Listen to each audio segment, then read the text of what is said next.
Et coucou! Aujourd'hui, je voulais vous faire une vidéo un peu plus technique. Je vais vous expliquer comment j'ai amené mon chien en Uruguay. Et je peux vous assurer que pour moi, c'était le plus gros des stress. Et forcément, la première chose qu'on va vous demander, ce sont une multitude de papiers. Alors la première, ça sera le passeport, ensuite la puce électronique, suivi du vaccin contre la rage. Attention, il n'est valable qu'1 an. Ensuite, on vous demandera de faire vermifuger votre chien contre le ténia avec le praziquantel et seulement celui-ci, pas un autre. Quand vous aurez fait tout ça, il faudra attendre à peu près 2 semaines et il faudra faire une prise de sang à votre chien pour voir s'il est bien vacciné contre la rage. Et oui, il faut le prouver. Pour ça, vous passerez par votre vétérinaire qui enverra les résultats à un laboratoire privé et vous aurez enfin le Graal. Pour vous donner un peu une ordre d'idée de ce que ça nous a coûté, à peu près 50 € le vaccin, une dizaine d'euros le fermifuge et forcément la prise de sang, 99 €. Mais ce n'est pas fini, sinon ça serait trop simple. Une fois tous ces documents en poche, il faudra retourner voir votre vétérinaire et donc repayer une consultation et lui demander de vous faire ce qu'on appelle un certificat de bonne santé. Il faudra le faire traduire en espagnol, il faudra donc demander au vétérinaire. Et ensuite, il faudra vous rendre, et là, ça demande un petit peu de recherche, au DDETSP. C'est un peu technique, mais en gros, c'est le bureau de la protection de l'environnement de votre région. Eux, ils vous feront un tampon. Et avec ce tampon, ça y est, vous avez tous les papiers pour voyager hors de l'Union européenne. Je vous donne un petit tips supplémentaire, et ça, c'est de ma propre expérience. Demandez à votre vétérinaire de vous faire une attestation comme quoi votre chien n'est pas atteint de la leishmaniose. À aucun moment donné, c'est notifié, mais c'est la première chose qu'on m'a demandé quand je suis arrivée en Uruguay. Alors, à la douane, je suis tombée sur quelqu'un de sympa. Il a vu ma tête de maman qui avait voyagé pendant 18 heures, mais j'ai bien vu que ça bloquait un petit peu. Donc, demandez-le. Quand vous voyagez en avion avec un chien, vous avez 2 possibilités. Vous pouvez soit l'amener avec vous en cabine, dans un tout petit sac à vos pieds, à condition que le chien ne dépasse pas 8 kg, ou après vous pouvez tout simplement le mettre en soute.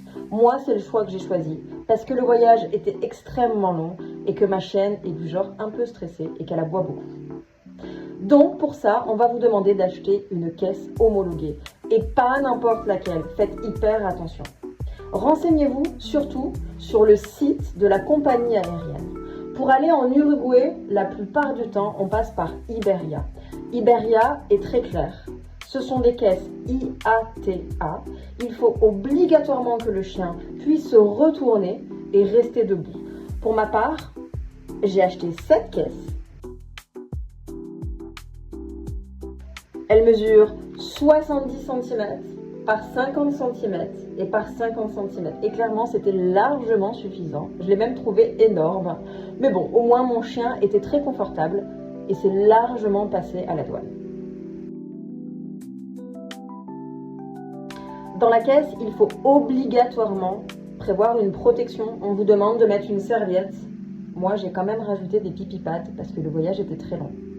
On vous demande également de mettre de l'eau, mais surtout de ne pas donner à manger et encore moins de tranquillisants. Surtout ne faites pas cette erreur, car avec la dépressurisation, beaucoup de chiens arrivent hyper malades. Donc on évite. Pour ma part, j'ai donné quelques petites gouttes de fleurs de bac que je lui ai mis sur les pattes avant le départ. Et ça a largement suffi. Ensuite, l'enregistrement et la logistique. Et ça, franchement, j'avais un peu peur.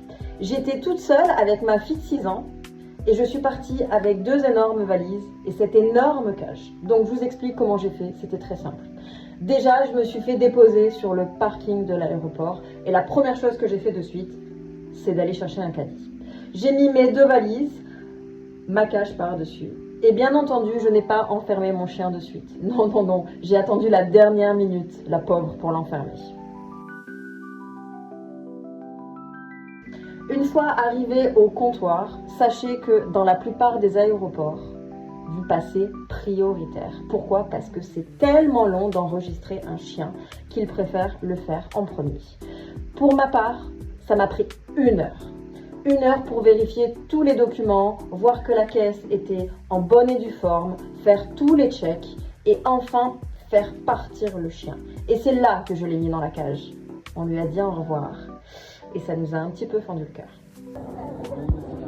Pépé, ça va aller Pépé? Ouais. Le chien, en tout cas la caisse avec le chien à l'intérieur, part avec les objets volumineux, non pas avec vos valises. Et ce qui était assez marrant, c'est que quand on attendait notre avion, avant de s'enregistrer, on l'a vu, il était là, sur le tarmac. Et là, ça y est. Hop, il est où le toutou? Il est là! Regarde. Voilà. Ils embarquent le toutou. Pour ma part, le jour du départ, il faisait 40 degrés. Et de suite, j'ai été demandé au personnel de bord de voir s'il était possible de lui rajouter de l'eau, chose qui a été faite immédiatement. Mon premier vol était un petit vol. Voilà, je suis partie de France jusqu'à Madrid. Le vol a duré à peu près 1h20 et c'était le seul chien. Et elle est là! Elle est bien arrivée. Allez, premier vol. Ça, c'est quand nous sommes arrivés à Madrid. Et c'était assez sympa car le personnel de bord a eu la gentillesse de venir me chercher dans la file pour me montrer que tout s'était bien passé. Ensuite, nous avons récupéré le chien. Alors souvent, la question qu'on me pose, c'est on le récupère où? Eh bien, tout simplement, on le récupère exactement au même endroit que les valises. C'est-à-dire que la plupart du temps, quand vous arrivez dans un aéroport, il y a une énorme salle avec tous les tapis où arrivent les valises et il y a un bureau spécial pour récupérer les choses volumineuses. Nous, on a récupéré notre chien à Madrid, tout simplement parce qu'on n'a pas eu le choix. Et je veux vraiment que vous fassiez attention à ça. C'est très important. Quand vous regardez sur le site de la compagnie aérienne, il faut lire toutes les petites lignes. Nous, on a découvert, après coup, que on pouvait voyager avec son chien en soute, à la seule condition que notre escale ne soit pas en dessous d'1h30 et ne dépasse pas 4 heures. Malheureusement, avec notre trajet, ce n'était pas possible. L'escale était soit d'1h20 ou de 4h25. On a beau essayer d'appeler la compagnie aérienne, ils n'ont rien voulu entendre. Donc notre choix, ça a été de prendre 2 billets et forcément, on a dormi à Madrid. Je vous donne un autre tips. Moi, j'avais pas envie de me trimballer mes 2 valises, la caisse, le chien, ma fille, tout ça en taxi pour aller dormir à l'hôtel. Donc tout simplement, j'ai mis mes affaires en consigne. Dans chaque aéroport, quand vous sortez le sas de sécurité, vous avez un endroit de consigne. Pour vous donner une petite idée, à Madrid, 2 valises et une caisse, ça m'a coûté 50 €. Alors ça m'a fait un petit peu mal, mais franchement, c'était le prix de la tranquillité. Quand on part en Uruguay, on atterrit souvent à Madrid. Et pour ceux qui ne connaissent pas l'aéroport de Madrid, je vous mets en garde. L'aéroport est énorme, vraiment. C'est la première fois que je vois un aéroport aussi grand.